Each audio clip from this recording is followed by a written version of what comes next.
In this pickleball video, we're going to cover everything you need to know about your grip, how to hold your pickleball paddle when you're out there on the court. Let's get into it. It's a scorching summer here in Florida. I found a little bit of shade to go over the grip with you. Let's first talk about why the grip is so important. The way that you play this game is you're hitting a ball by holding a paddle. If you think about it that way, your interaction with the game then is through the face of your paddle making contact with the ball. The way that you hold the paddle then, or grip the paddle, determines how you interact with the sport completely. So it has a complete effect on how you're able to hit shots based on how you're going to grip your paddle. Before I start giving you our recommendations on paddle, I want to be clear about something. If you already play pickleball and you grip your paddle whatever way you're comfortable gripping it and you can play the game and enjoy it, continue playing the game and enjoying the game. There are certain limitations which I'll address in this video about different types of grips, and I'll explain them to you. But if you are comfortable playing pickleball, don't feel that tomorrow you must change your grip and start playing pickleball that way. It is very difficult to change your grip once you're used to a grip. If you want to change your grip, then do it methodically, do it over time, gradually I should say, a little bit at a time. But if you're new to pickleball, you definitely want to start with the grip we recommend in this video. Let's start by explaining some of the pros and cons of other grips that you'll see out there. One of the most common grips that you'll see is this sort of grip right here, where the paddle is being held in a way that when you hold it, you just take your hand out and you grip the paddle. The paddle is parallel to the ground, like this.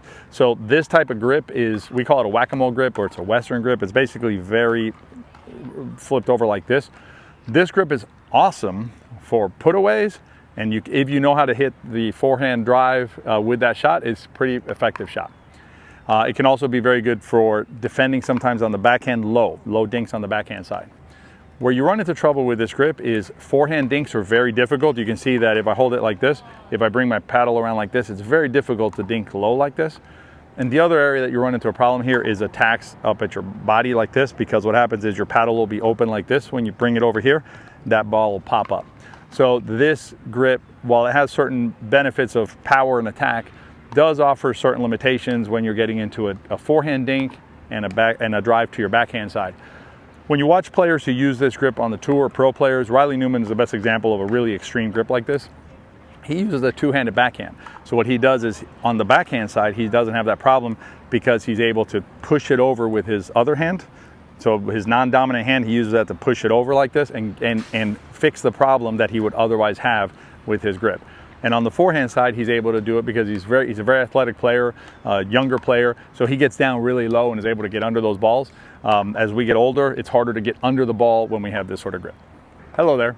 If we haven't met before, my name is Tony Roig. I am a master teaching professional in pickleball. Together with my partner, CJ Johnson, we're two coaches dedicated to helping you play your best pickleball.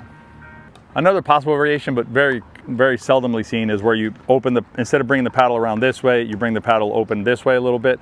It has the reverse of the other ones, in terms of the potential issues it'll present to you when you're playing. But that grip isn't seen as often. So now we know some of the other grips that players use out there. Let's now talk about the grip that we recommend. The grip that we recommend is called the Continental Grip. The easiest way to think about the Continental Grip, I'll give you two ways of addressing your paddle. One is if you hold your paddle out 90 degrees to the floor or to the court and simply take your hand out and shake the paddle is what it's called. That's one way of doing it. Another way of doing it is if you place your hand on the paddle, slide it down on the face of the paddle, slide it down to the grip and close your hand. It's going to be pretty close to a Continental Grip. No matter, even if it's a little bit off, it's going to be pretty close. Continental Grip is essentially the paddle being 90 degrees to the court.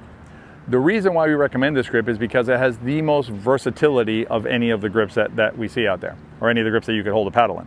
So if you think about holding the paddle this way, what happens now is if you're dinking to my forehand or dinking to my backhand, I can simply open my paddle this way or open my paddle that way, no problems. If you hit me a volley on either side, I can open the paddle this way, open the paddle this way, no problems. It remedies a lot of the potential limitations of some of the other grips, as well as giving you all of the shots that you need to play awesome pickleball. One way you can check what kind of grip you're using if you're already playing is to take the paddle out of your hand, lay your arm on your side, nice and relaxed, shake it out a little bit, put your paddle out in front of you, and just grab it the way you grab it. And now hold it out in front of yourself and see if the paddle is 90 degrees to the floor or to the court. If it's 90 degrees, then you're holding it in a Continental Grip. You're gripping the paddle in a Continental Grip. If the paddle looks anything other than 90 degrees, then you're using a different type of grip than the Continental Grip. If you enjoyed the video, make sure you subscribe to the channel. We have a lot of great content like this. And if you're newer to the game, we have an entire beginner pickleball hub. I'll put a link up here and down in the show notes for you so you can get that resource. It's an absolutely free resource as a guide as well as some videos designed for you. If you want to check yourself on the Continental Grip or work towards a Continental Grip, one thing you can do is to mark the grip on your paddle. First thing you're going to want to do is you're going to want to put a light overgrip on there. You probably don't want to mark up the grip that came on your paddle. I'll link to a video up here and I'll put it in the show notes, and that'll show you how to put an overgrip on your paddle. But basically you want to put one of these overgrips on your paddle. It's a great idea to do anyway. And get a light color one so you can see the marker. And then what you're going to do is you're going to make sure that you have the correct grip. You have that 90 degrees to the floor, to the court. And then you're going to take a Sharpie marker and just draw a V here.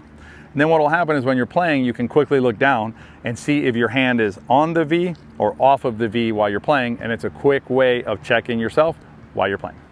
And if you want to transition to the Continental Grip from some other type of grip, what you can do is you can do it gradually. The way you can do it is you can find the Continental Grip. You can mark that one with one color. And then what you can do is go to your grip, mark a different one, and then find a space in between those two and mark that one as your guide. Then what you're going to do is as you play, you're going to start playing like this, and then next time maybe you'll play like this, maybe you'll play a week or two like this, get comfortable, and then you'll turn it a little more like this, and then at the end of the day you'll end up with a grip like this, which will give you the greatest versatility and allow you to keep advancing in the game. How you grip your pickleball paddle is the first connection between you and the awesome game of pickleball. Spend some time looking at your grip, make sure you have the right grip for your game, and I'll see you in the next video.